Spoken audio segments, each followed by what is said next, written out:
ఇక్కడ అందరి చూపు ఏంటంటే చంద్రబాబు నాయుడు గారి తర్వాత పవన్ కళ్యాణ్ గారు అండ్ లోకేష్ గారు వీళ్ళిద్దరు ఏ శాఖలు వచ్చినా వీళ్ళిద్దరి వ్యూస్ ఎలా ఉంటాయి అనేది ఒకటి. ఎందుకంటే లోకేష్ ఎప్పుడు ఆయన పాదయాత్ర కూడా యువగళం అని పెట్టుకునే పాదయాత్ర చేశాడు. యూత్కి ఎంప్లాయ్మెంటు ఎక్కువ ఇవే కదా ఆయనది. ఈయనేమో పేదలు, నిమ్న వర్గాలు, కులాలు, తర్వాత గ్రామాలు, వీటి గురించి ఈయన ఎక్కువ మాట్లాడేవాడు పవన్ కళ్యాణ్ గారు. సో వీళ్ళిద్దరు మంత్రులు ఏ శాఖలు వచ్చినా వీళ్ళు మంత్రులు అయిన తర్వాత వీళ్ళ పనితీరు ఎట్లా ఉంటుంది అనుకుంటున్నారు మీరు? వెంకటకృష్ణ అసలు ఒక ఫిలిం స్టార్, ఒక అంత పవర్ స్టార్గా ఉన్నటువంటి పవన్ కళ్యాణ్ గారిని నేను దాదాపు ఈ మధ్య ఈ మీటింగుల్లో వీటిల్లో చాలా దగ్గరగా ఒక 4 పర్యాయాలు వ్యక్తిగతంగా వారితో మాట్లాడడం జరిగింది. పూర్తిగా రాజకీయ నాయకుడిగా మారిపోయారు పవన్ కళ్యాణ్ గారు. నేనైతే ఎక్స్పెక్ట్ చేయలే. ఎందుకంటే ఒక అంత పెద్ద స్టారు అంత ఓపిక్గా మారిపోయారంటే ఖచ్చితంగా ఇది చాలా మంచి పరిణామం అని చెప్పి మేము భావిస్తున్నాం. ఈరోజు పవన్ కళ్యాణ్ గారు ఈరోజు మా భారతీయ జనతా పార్టీ, టీడీపీ, జనసేన ఈ కూటమి కలయికలో వారి పాత్ర చాలా ఉంది. ఈ ప్రభుత్వ వ్యతిరేక ఓటు చీలకూడదని చెప్పి వారు ఎంత తపన పడ్డాడో ఆ విధంగా ఆంధ్రప్రదేశ్ అభివృద్ధి మీద కూడా వారికి అంత దృష్టి ఉంది. నేను ఈ మధ్య వారితో మాట్లాడే సందర్భంలో మాట్లాడితే వారికి అంత అవగాహన ఉంది. కాబట్టి చంద్రబాబు నాయుడు గారి అనుభవం, పవన్ కళ్యాణ్ గారి అవగాహన, కేంద్ర ప్రభుత్వంలో ఎన్డీఏ కూటమికి ఇచ్చిన సపోర్ట్తో ఖచ్చితంగా మంచి పరిపాలన ఉంటుంది. ఈ శాఖల విషయం అంటారా, అన్ని సమిష్టి ఏకాభిప్రాయంతో ముందుకు పోతారని. ఇంతకుముందు జగన్మోహన్ రెడ్డి గారు అసలు ఏ రోజైనా రివ్యూ తీసుకున్నారు చెప్పండి. ఏ రోజైనా సరే ఆయా మంత్రిత్వ శాఖల్లో ఏ రోజైనా వారి సంబంధిత అధికారులతో రివ్యూ తీసుకున్నారా? ముఖ్యమంత్రి ఎప్పుడన్నా వీళ్ళందరినీ కలిపి రివ్యూ తీసుకున్నాడు? ఏదో క్యాబినెట్ మీటింగ్ పెట్టుకొని అది తూతూ మంత్రంగా చేస్తే కాదు. నీవు ఏ రోజైనా క్యాబినెట్ మినిస్టర్స్తో ఏ సమస్యలు ఉంది, ఏ జిల్లాలో ఏ విధమైనటువంటి ప్రాబ్లమ్స్ ఉన్నాయి, దాన్ని ఏ విధంగా పరిష్కరించాలని ఒక్కరోజైనా మీటింగ్ పెట్టుకున్నాడా? ఎంతసేపు ఈటింగే తప్ప మీటింగ్ లేదు. ఆయన ప్రజల్ని తినే ఈటింగ్ అంటే ఆయన తినేది కాదనా, ప్రజల్ని చంపుకు తినేది. అదే తప్ప జగన్మోహన్ రెడ్డి గారు చేసింది ఏం లేదు 5 సంవత్సరాల కాలంలో. నాకైతే గట్టి నమ్మకం ఉంది. ఈ క్యాబినెట్ ఉన్నటువంటి 25 మందిలో నాకు తెలిసినటువంటి వరకు చాలామంది యువత ఉన్నారు. దాంట్లో సగం మంది కొత్త వారని చెప్పి ఉంది దాంట్లో.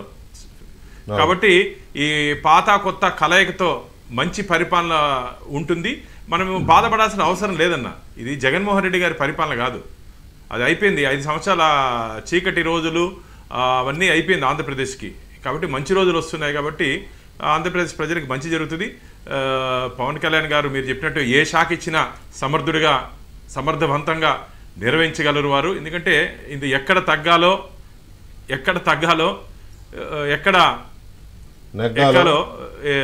పవన్ కళ్యాణ్ గారు బాగా, కాబట్టి వారికి బాగా తెలుసు. కాబట్టి ఈ చంద్రబాబు నాయుడు గారి అనుభవం, ఎందుకంటే ఈరోజు చంద్రబాబు నాయుడు గారిని మనగాన్ని గత 5 సంవత్సరాల ముందు గాను గెలిపించుకుంటే ఆంధ్రప్రదేశ్ ప్రజలు ఈరోజు ఈ అవసరం ఈ పరిస్థితి లేదు కదా ఆంధ్రప్రదేశ్ ప్రజలకి.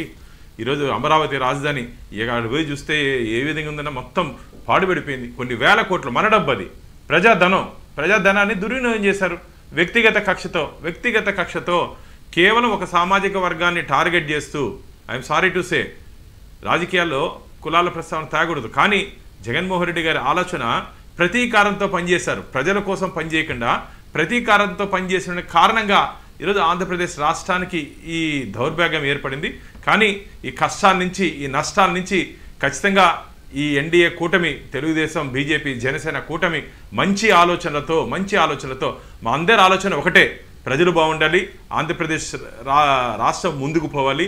దానికి ఏం చేయాలి, ఏ విధంగా చేస్తే ఆంధ్రప్రదేశ్ రాష్ట్రం బయటపడుతుందో దాని మీద పూర్తిగా అవగాహనతో మేము బయటపడుతున్నాం. మంత్రుల శాఖలు ఏది ఇచ్చినా సరే ఈ 25 మందిలో ఎవరికి ఏది ఇచ్చినా సరే సమర్థవంతంగా నిర్వహిస్తారు. ఎందుకంటే పైన ఉన్నటువంటి క్యాప్టెన్ బాగున్నాడు.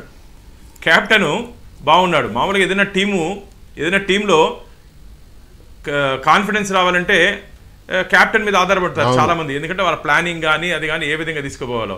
కాబట్టి ఆ విధంగా ఒక మంచి క్యాప్టెన్ దొరికాడు ఆంధ్రప్రదేశ్కి ఈరోజు మనకు. గతంలో కూడా వారి అనుభవం ఈరోజు అందరికీ పనికొస్తుంది. కాబట్టి ఎవరు దిగులు పడాల్సిన అవసరం లేదు. నేను పదే పదే చెప్తున్నా, ఆంధ్రప్రదేశ్కి మంచి రోజులు అని చెప్పి. ఖచ్చితంగా ఆంధ్రప్రదేశ్కి మంచి రోజులు వచ్చాయి. ఈ రోజే మొదలైంది. కాబట్టి ఈ 5 సంవత్సరాలు కాదు, ఇంక ఎన్ని సంవత్సరాలైనా సరే ఈ మంచి రోజులు ఇలాగే ఉండాలంటే ఇలాంటి కూటమిని ఎన్నుకోవాలి. మీరు గతంలో ఎన్నుకున్నటువంటి నాయకులు మరి కాకుండా ఏదో ఉబ్బిపోయి తబ్బిపోయి ఎన్నుకున్న దానికి ఈరోజు ఒక్కసారి గెలిపించండి, ఒక్కసారి అవకాశం ఏంటి అని చెప్పి మనకు పురాణాలు ఉంది కదా, అడుగు తొక్కితే వామనుడు తొక్కాడు అటు తొక్కితే ప్రజలు మొత్తం వెళ్ళిపోయారు, లోపలికి భూస్థాపితం అయిపోయారు, పాతాళంలో వెళ్ళిపోయారు. కాబట్టి ఆ పరిస్థితి లేకుండా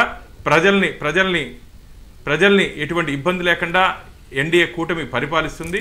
దానికి ఖచ్చితంగా ప్రజలు కూడా, ఎందుకంటే అందుకనే కదా ప్రజలు కూడా అందుకనే ఈరోజు ఆంధ్రప్రదేశ్ వంటి ప్రజలు నేను చాలా సందర్భాల్లో చెప్పడం జరిగింది, మావాడు మనోడు అని ఓటేయద్దండి, మంచి వాటికి ఓటేయండి. మంచి వాటికి ఓటేస్తే ఏ విధంగా పరిపాలన